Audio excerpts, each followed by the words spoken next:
in Africa. I believe in Africa. I believe in Africa. My name is Mandela Washington, 2016 Mandela Washington Fellow from Nigeria. I did my fellowship with Virginia Commonwealth University and I studied public management. My name is Fatima Tazerbo, Mandela Washington Fellow, 2016 from Burkina Faso. I'm Adebola Babafemi, Mandela Washington Fellow, 2016 cohort. I'm from Nigeria.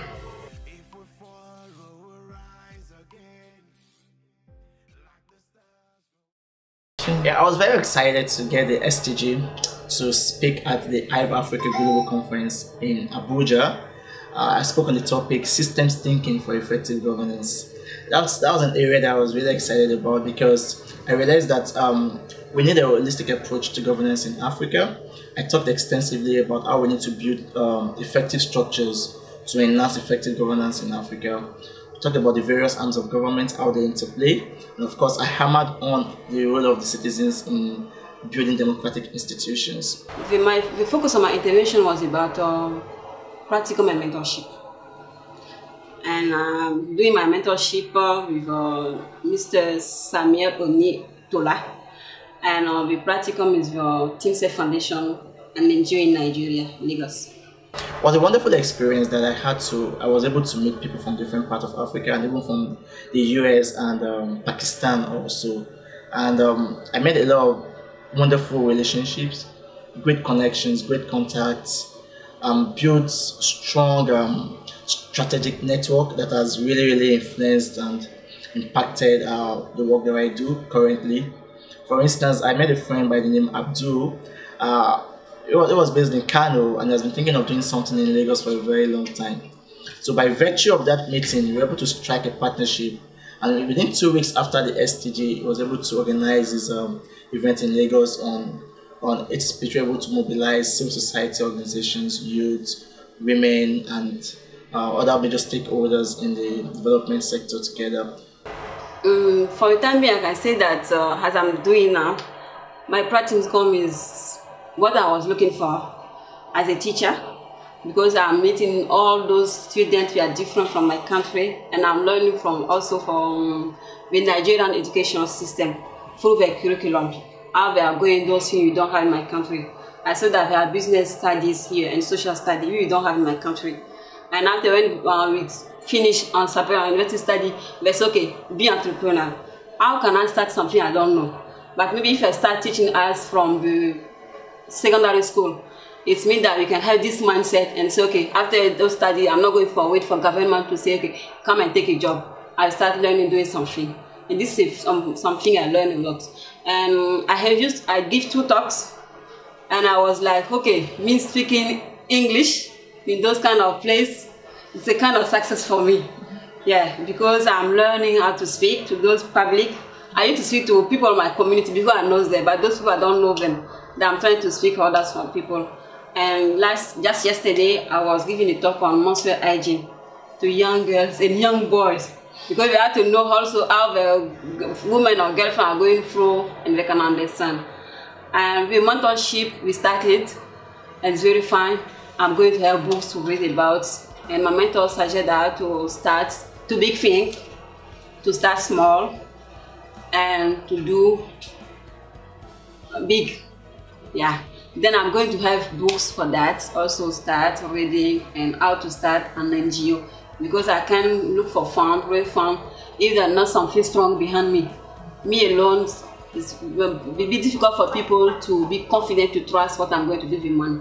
With NGO register, it will be very easy for me to do that. I was fortunate enough to benefit from both the speaker travel grants and the mentorship program of the fellowship.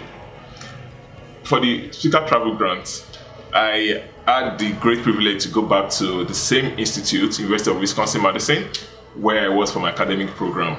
I attended the Quality Improvement Leadership Institute, organized by the Global Health Institute of the university. And during this program, I learned on how to actually use little quality improvement techniques to improve the work I do within the health space back home.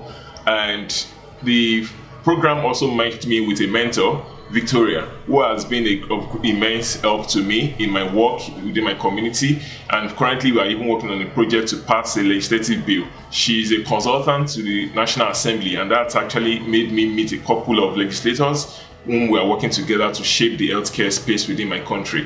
So benefiting from these two opportunities where I've had an international experience, and now with the local component of it through mentorship being merged together, has really improved my work, not just my career, and even my service to the community, where I am basically involved in improving and strengthening the healthcare system in the country.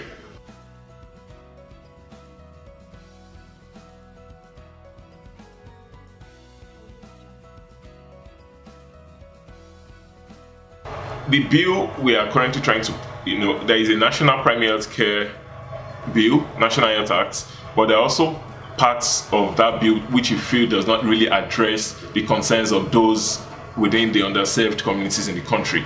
So my mentor and I, we are currently doing our research and trying to come up with how we can improve that bill and work with legislators to see how that bill eventually will come into law. We are still in the process, but we are sure that even after the mentorship has ended, we are still going to take this relationship further and ensure that this bill is actually passed and becomes a law, so that people within the underserved communities in Nigeria could actually have access to better healthcare services. The biggest success for me is when I was giving that talk yesterday.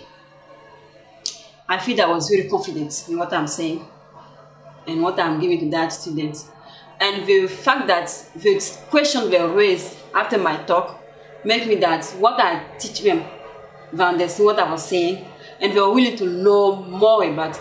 Before doing that talk, I was thinking that menstrual hygiene, everybody know about it. But when I look at the runners of those students looking for more questions, for more responses, for more answers coming from me, I said, okay, it means that I'm doing something good. They are going to learn something. They are going to have hygiene during the periods, and from that, we are going to have healthy menstruation and avoid those infections related to these poor practices during menstruation. Yeah, and I'm thinking about, I have another talk, but I hope to have those parts I'm going to distribute to those younger who attend this one.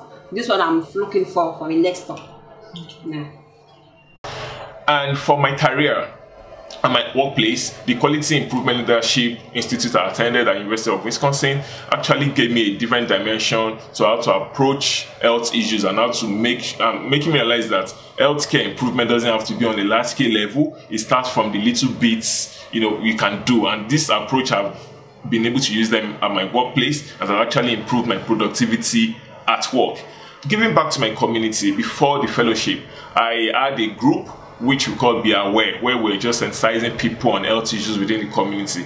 But through the relationship with my mentor, she made me realize that there's a need to put things in proper context. And that has made me and my other colleagues to actually establish a non-governmental organization, Having Trust Foundation, where we are committed to improving health outcomes of the underserved communities. And this foundation, we've adopted a community in Lagos, where we've been able to upgrade the infrastructure of the healthcare center, and also we've conducted a number of outreaches, house-to-house campaigns, telling people about the need for them to be conscious about their health and how to actually improve healthcare. And so we've been able to increase not just the supply end of the healthcare system, but also the demand from the citizens, because they now know what exactly they need to do and when they should actually report at the health center. So this has improved healthcare services within that community. We hope to be able to adopt more communities where people currently do not have access to such services and such opportunities. And so that's one of the aims of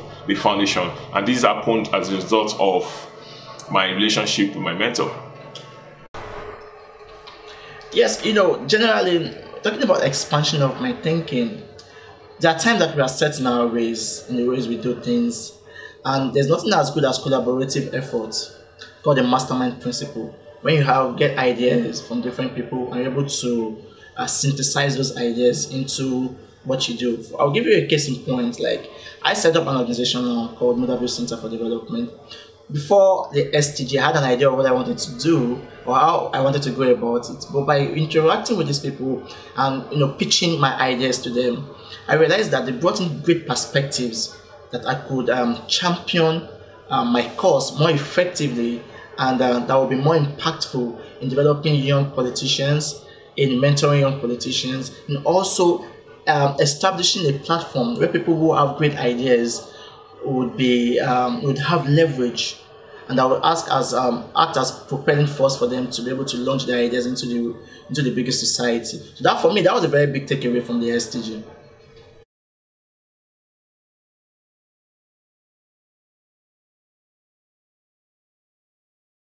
The network, the YALI program as a whole, both for the Mandela Fellowship, the regional cohorts, and even the network itself, has been able to foster unity, one amongst youths in the country. That I know.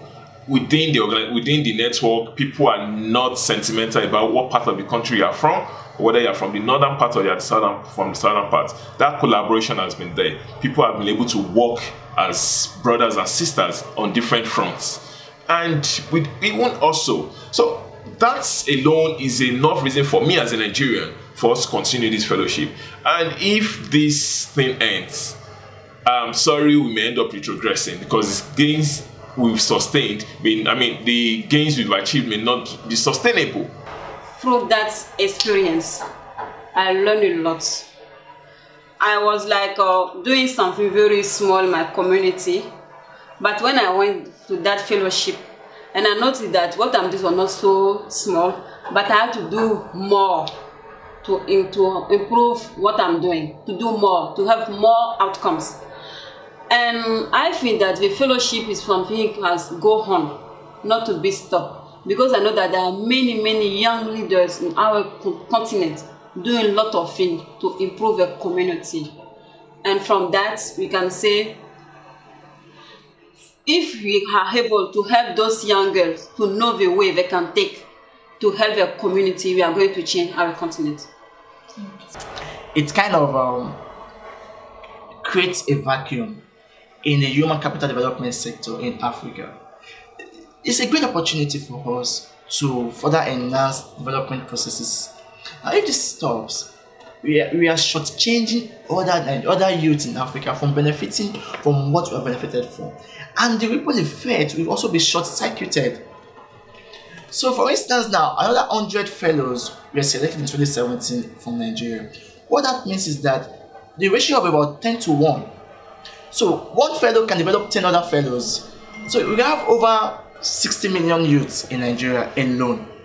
So, the more fellows we have, the more regional leadership center alums that we have, the better the human capacity development in Nigeria and in Africa as a whole. So the fellowship has to continue. It mustn't stop.